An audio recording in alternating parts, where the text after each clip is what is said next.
बहुत पहले खारकपुर नाम के राज्य में दयावान नाम का एक मछुआरा रहता था। वो हर रोज समंदर में जाके मछली पकड़ के फिर उन्हें बेचकर अपना जीवन व्यतीत करता था। एक दिन वो समंदर में जाकर मछली पकड़ रहा था। उसने जाल फेंका और जब जाल खींचने लगा तो उसे वो भारी लगा। उसने पूरा जोर लगाकर जाल को खींचा तो उसे जाल में एक जलकन्या दिखाई दी। उसके पूरे शरीर पर घाव थे। उसे देख दयावान अचरज में पड़ा और उसे बहुत दुख भी हुआ।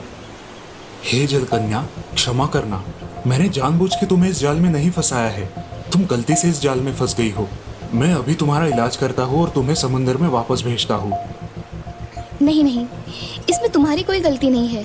मैं जलदेव के शाप के कारण अपनी सारी शक्तियाँ खोकर समुद्र में शार्क मछली के हाथों फंस गई हूँ। अगर तुम मुझे वापस समुद्र में भेजोगे तो शार्क मछली मुझे मार डालेगी और बिना शक्ति के मैं अपनी सुरक्षा नहीं कर सकती। ओह, तो अब मैं क्या करूँ? तुम मुझे अपने साथ ले चलो, मुझे आश्रय दो। मैं तुम्हारा यह एहसान कभी नहीं भूलूंगी। दयावान को जलकन्या की बात ठीक लगी। वो उसे लेकर अपने घर आया, उसका इलाज किया और अपने घर के पास वाले तालाब में उसे छोड़ दिया। अब दयावान उसे रोज ताजे फल और खाना खिलाने लगा।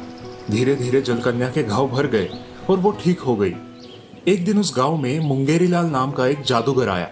वो बंदर, भालू, हाथी आदि जानवरों को बंदी बनाकर उनसे अलग अलग करतब करवाता था और लोगों का मनोरंजन करता था। लोग खुश होकर उसे पैसे देते थे और इस प्रकार से मुंगेरीलाल अपना गुजर बसर चलाता था।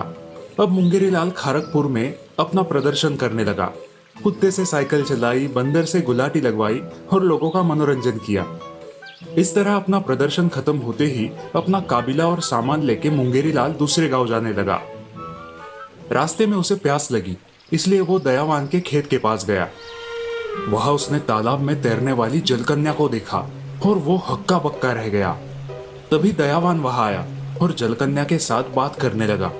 ये देख जादूगर मुंगेरीलाल का शातिर दिमाग तेजी से दौड़ने लगा। ओह, ये जलकन्या तो बड़ी काम की चीज है मेरे लिए। मैंने तो अब तक सिर्फ कहानियों में ही सुना था कि जलकन्याएं होती है, लेकिन आज पहली बार देख भी रहा हूँ। शायद दुनिया में किसी ने जलकन्या को देखा नहीं होगा। अगर मैं इस जलकन्या को चुरा लूं और इसका प्रदर्शन करूं तो लोग पागलों की तरह टूट पड़ेंगे और पैसों की बारिश होगी तो मैं मालामाल हो जाऊंगा। दयावान के वहां से निकलने के बाद मुंगेरीलाल तालाब के पास पहुंचा और जलकन्या को पुकारने लगा। हे जलपरी, कहाँ हो तुम? आ जाओ, मैं तुम्हारा पालन करूंगा, तुम्हें प्यार दूंगा। मेरी जान, जल्द आ जाओ। जादूगर मुंगेरीलाल की आवाज सुनकर जलकन्या पानी से बाहर आई। उसने तुरंत जाल फेंक कर जलकन्या को बंदी बनाया। फिर वो उसे अपने गोडाउन में ले गया। वहां एक कांच के बक्से में उसे रखकर वो बक्सा पानी से भर दिया। फिर उस बक्से को अपनी गाड़ी पे लाद कर उस गांव से निकल गया। जब दयावान वापस तालाब के पास आया तो वह जलकन्या को ना देखकर चिंतित हो गया। ओह, ये जलकन्या कहाँ गई? कहीं मुझसे नाराज होकर चली तो नहीं गई? दूसरी ओर मुंगेरीलाल गांव गांव घूमकर जलकन्या का प्रदर्शन करके अच्छे खासे पैसे कमाने लगा। जलकन्या को देखने के लिए भीड़ होने लगी। राज्य के राजा रानी भी जलकन्या को देखने आए। मुंगेरीलाल ने जलकन्या के कांच के बक्से से कपड़ा हटाया। देखिए देखिए, कुदरत का अनोखा करिश्मा देखिए। ना कभी किसी ने सुना होगा, ना पहले कभी देखा होगा। जलपरी को देखते ही लोग हक्का बक्का रह गए और खुशी से तालियां बजाने लगे। जादूगर मुंगेरीलाल बहुत पैसे कमाने लगा। जलकन्या ने अपनी आजादी के लिए उसे बहुत बार मिन्नतें की, लेकिन मुंगेरीलाल उसे अनदेखा करता रहा।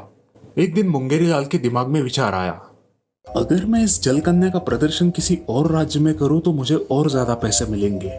हाँ, ये सोचकर मुंगेरीलाल जलपरी के बक्से को एक नाव में डाल के दूसरे देश में जा रहा था।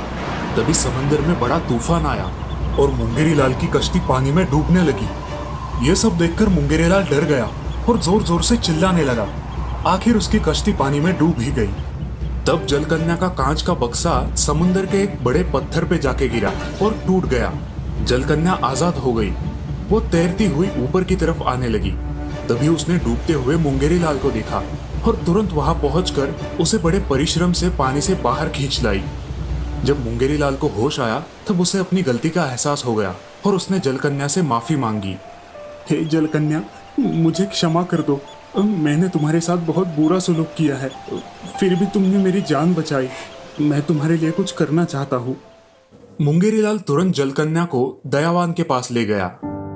दयावान, मैंने तुम्हारी जलकन्या को चुराया था, मुझे माफ कर दो। और ये सारे पैसे जो जलकन्या का प्रदर्शन करके मुझे मिले थे, ये भी तुम रख लो।